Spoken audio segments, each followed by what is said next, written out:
तो दोस्तों आज हम फिर से आपके लिए लेकर आए हैं देश दुनिया की सभी ताजा बड़ी खबरें। फटाफट एक एक कर विस्तार से आज आपको बताएंगे, तो वीडियो को अंत तक जरूर देखें। दोस्तों वीडियो बनाने में हमें काफी मेहनत लगी है, तो वीडियो को दिल से लाइक कर दें। जहां दोस्तों पहली खबर में आपको बताएंगे कि मस्जिद तोड़ने के बाद अब उत्तर प्रदेश के मुख्यमंत्री योगी आदित्यनाथ ने गोरखपुर मंदिर के पास मुसलमानों को मकान खाली करने का आदेश किया जारी। पूरे प्रदेश में मुसलमानों में है भारी गुस्सा, निकालने की तैयारी है यूपी से मुसलमानों की। तो वहीं आपको बताएंगे दोस्तों कि जम्मू कश्मीर में भाजपा को लगा बड़ा झटका।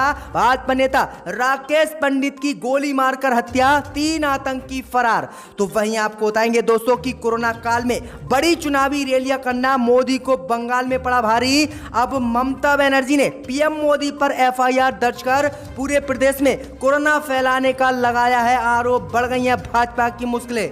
तो वहीं आपको बताएंगे दोस्तों कि अमेरिका में कोरोना वैक्सीन लगवाने के लिए लोगों को मुफ्त में बियर दे रही है अमेरिका सरकार। बाइडेन ने किया है ऐलान। तो वहीं आपको बताएंगे दोस्तों कि बिहार में गिर सकती है नीतीश सरकार, हो सकते हैं कभी भी चुनाव। बीजेपी एमएलसी ने दिया है बड़ा बयान, कहा नीतीश कुमार हैं घोटालेबाज, इनको भिजवा कर रहूंगा जेल। तो वहीं आपको बताएंगे दोस्तों कि पंजाब से बाबा रामदेव को लगा बड़ा झटका। पंजाब के डॉक्टरों ने बाबा रामदेव को भेजा 10 करोड़ का मानहानि नोटिस।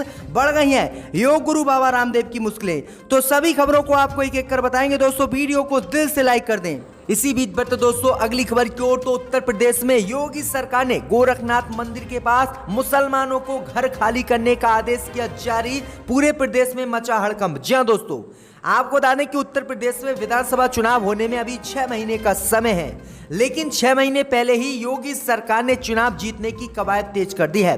पहले उत्तर प्रदेश के मुख्यमंत्री योगी आदित्यनाथ ने उत्तर प्रदेश में बनी मस्जिदों को तोड़वाया। उसके बाद एक बड़ी खबर गोरखपुर से सामने निकल कर आ रही दोस्तों कि गोरखपुर में गोरखनाथ मंदिर के पास बने मुसलमानों के घरों को खाली कराने का योगी सरकार ने आज आदेश दे दिया है। दरअसल आपको बता दें कि खबर मिली है कि 11 मुस्लिम परिवारों को सुरक्षा कारणों का हवाला देते हुए गोरखनाथ मंदिर के पास स्थित अपने घरों को उत्तर प्रदेश की योगी सरकार को सौंपने के लिए कहा जा रहा है। द क्विंट की खबर ने इसकी जानकारी दी है।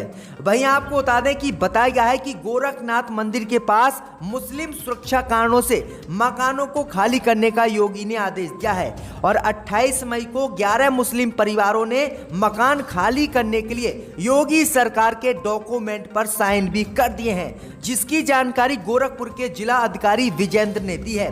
उन्होंने बताया है कि उत्तर प्रदेश की योगी सरकार ने आदेश जारी किया है कि गोरखनाथ मंदिर के पास जितने भी मुस्लिम घर बने हुए हैं और जितने भी मुसलमान यहां पर रह रहे हैं उनकी सुरक्षा खतरे में है, इसलिए वह इस क्षेत्र को, इन घरों को छोड़कर चले जाएं और उत्तर प्रदेश की योगी सरकार उनको मुआवजा देगी और वह उत्तर प्रदेश या फिर किसी अन्य राज्य में अपना घर बना ले। तो किस तरह से अत्याचार योगी सरकार यूपी में कर रही है। इसी बीच में तो दोस्तों अगली खबर की ओर। तो जम्मू कश्मीर में भाजपा को लगा आज एक और बड़ा झटका। त्राल में भाजपा नेता राकेश पंडित की गोली मारकर हत्या, 3 आतंकी फरार। जहां दोस्तों आपको बता दें कि आज जम्मू कश्मीर में भाजपा के एक और बड़े नेता की हत्या हो गई है और भाजपा को बड़ा झटका जम्मू कश्मीर में आज लगा है।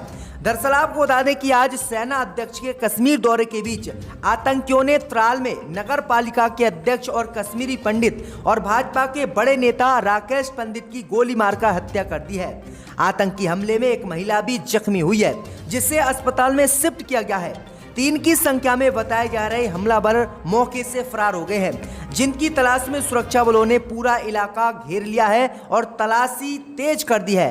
उधर पुलिस ने दावा किया है कि राकेश पंडित को निजी सुरक्षा के लिए 2 PSA दिए गए थे, लेकिन बुधवार को वो बिना सुरक्षा के ही त्राल चले गए थे। पुलिस अनुसार राकेश पंडित पुत्र सोमनाथ पंडित बुधवार को त्राल वाला इलाके में अपने मित्र मुश्ताक भट्ट के घर गए थे और यहीं पर उन पर हमला हो गया था। तो ये बड़ी अपडेट आ रही है दोस्तों, बड़ा झटका कश्मीर में भाजपा को लगा है। इसी बीच बढ़ते दोस्तों अगली खबर की ओर। तो अमेरिका में जो बाइडेन ने दिया ऑफर, कोरोना वैक्सीन का टीका लगवाओ और मुफ्त में बियर पाओ। जी हां दोस्तों, आपको बता दें कि दुनिया भर में पैर पसार चुकी कोरोना महामारी से बचने के लिए टीकाकरण अभियान सभी देश तेजी से कर रहे हैं। जिन देशों में टीकाकरण जितनी तेजी से हो रहा है वहां पर उतनी ही जल्दी कोरोना वायरस खत्म हो रहा है। इस बीच खबर सामने निकल कर आई दोस्तों कि अमेरिका ने ज्यादा से ज्यादा लोगों को कोरोना वायरस का टीका लगवाने को लेकर एक बड़ा ऑफर दिया है। दरअसल आपको बता दें कि अमेरिका के राष्ट्रपति जो बाइडेन ने ऑफर दिया है कि जो व्यक्ति भी कोरोना वायरस का टीका अमेरिका में लगवाएगा उसे मुफ्त में बियर की बोतल दी जाएगी। यानी अमेरिका में टीका लगवाओ कोरोना वैक्सीन का और मुफ्त में बियर पाओ, जिससे कि अमेरिका में टीकाकरण की रफ्तार को बढ़ाया जा सके। तो ये बड़ी अपडेट आई दोस्तों, बड़ा ऑफर अमेरिका की सरकार ने लोगों को दिया है। इसी बीच पर तो दोस्तों अगली खबर की ओर, तो बिहार में बीजेपी जेडीयू में मचा घमासान, कभी भी गिर सकती है बिहार में सरकार, हो सकते हैं चुनाव। जी हां दोस्तों, आपको बता दें ये बड़ी खबर सामने निकल कर आई दोस्तों कि बिहार में बीजेपी और जेडीयू के गठबंधन वाली सरकार चल रही है। इस बीच खबर सामने निकल कर आई दोस्तों कि बीजेपी के एमएलसी दुन्ना पांडे बीते दिनों अब सुर्खियों में है और उन्होंने नीतीश कुमार पर शराब घोटाले का आरोप लगाया है, जिसके बाद बिहार में कभी भी नीतीश कुमार और बीजेपी के गठबंधन वाली सरकार गिर सकती है और चुनाव हो सकते हैं। दरअसल आपको बता दें कि बीजेपी एमएलसी दुन्ना पांडे ने बुधवार को मीडिया से बातचीत के दौरान कहा है कि नीतीश कुमार साल 2009 के शराब घोटालेबाज है, ऐसे में मैं बहुत जल्द उन्हें जेल भिजवाऊंगा। आगे उन्होंने कहा है कि साबुद्दीन ने पहले ही कहा था कि नीतीश कुमार परिस्थितियों के मुख्यमंत्री हैं, अब मैं भी इस बात को दोहराता हूं। उन्होंने कहा है कि बीजेपी में रहकर नीतीश कुमार के खिलाफ बोलने के संबंध में उन्होंने कहा है कि मुझे किसी का भी डर नहीं है, चाहे वह प्रधानमंत्री मोदी हो या अमित शाह हो, मैं सच्चाई को कहीं पर भी दबने नहीं दूंगा और नीतीश कुमार को जल्दी जेल भिजवाकर सांस लूंगा। जिसके बाद अब बीजेपी और जेडीयू में घमासान बिहार में मचा हुआ है और कभी भी नीतीश कुमार मुख्यमंत्री पद से इस्तीफा दे सकते हैं और बिहार में चुनाव हो सकते हैं। तो ये बड़ी अपडेट आ रही दोस्तों।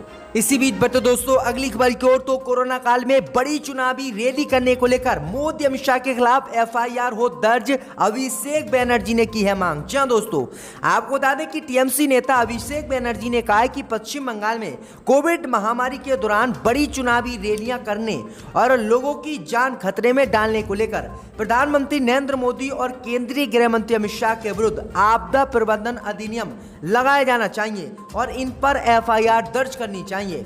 उन्होंने कहा कि ये कानून महामारी के बीच राज्यों में 8 चरणों में चुनाव कराने को लेकर निर्वाचन आयोग के खिलाफ और उस दौरान चुनाव प्रचार करने को लेकर उनकी पार्टी समेत सभी राजनीतिक दलों के विरुद्ध लगाया जाना चाहिए।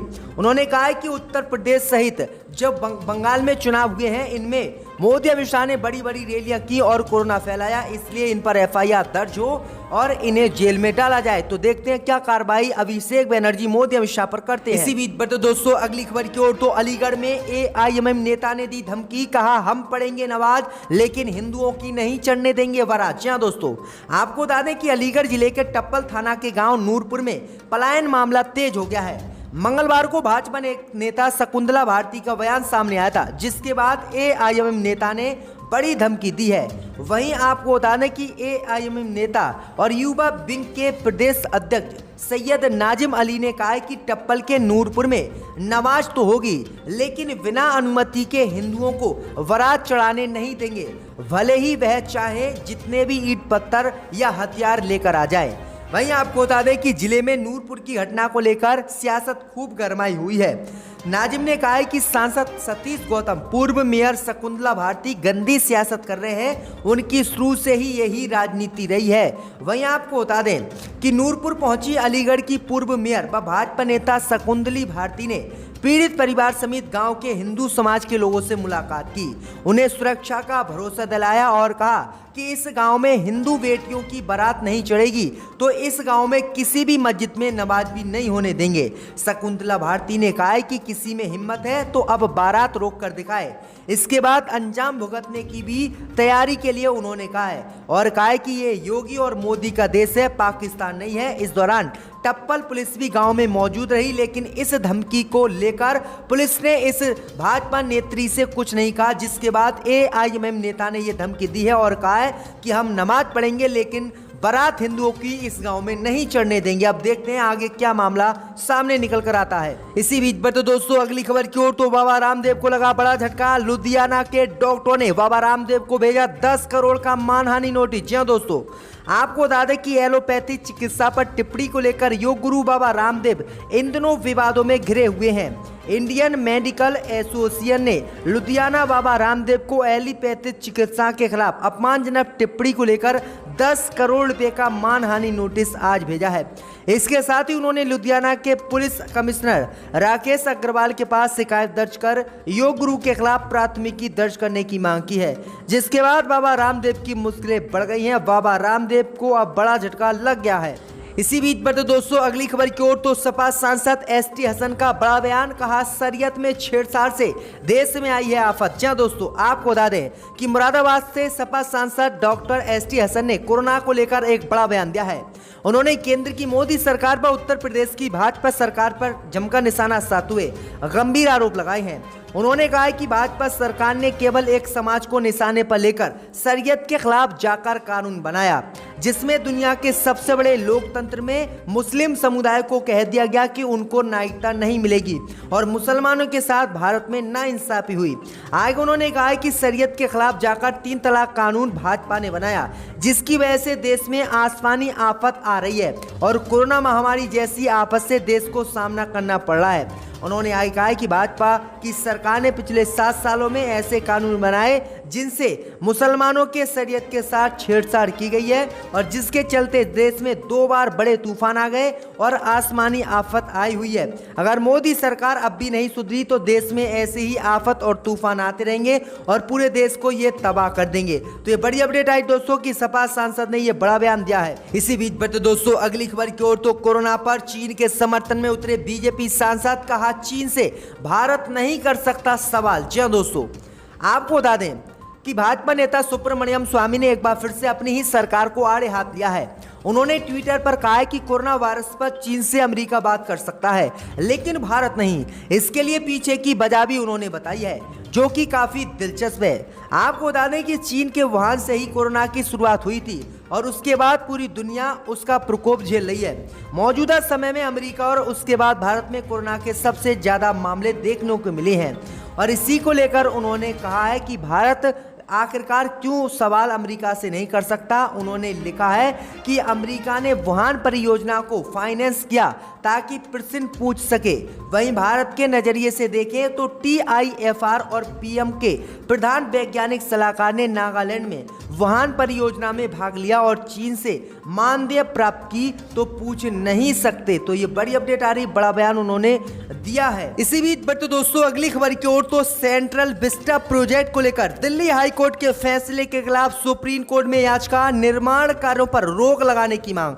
जी दोस्तों, आपको बता दें कि सेंट्रल विस्टा प्रोजेक्ट पर दिल्ली हाई कोर्ट के फैसले के खिलाफ अब सुप्रीम कोर्ट में याचिका दाखिल की गई है।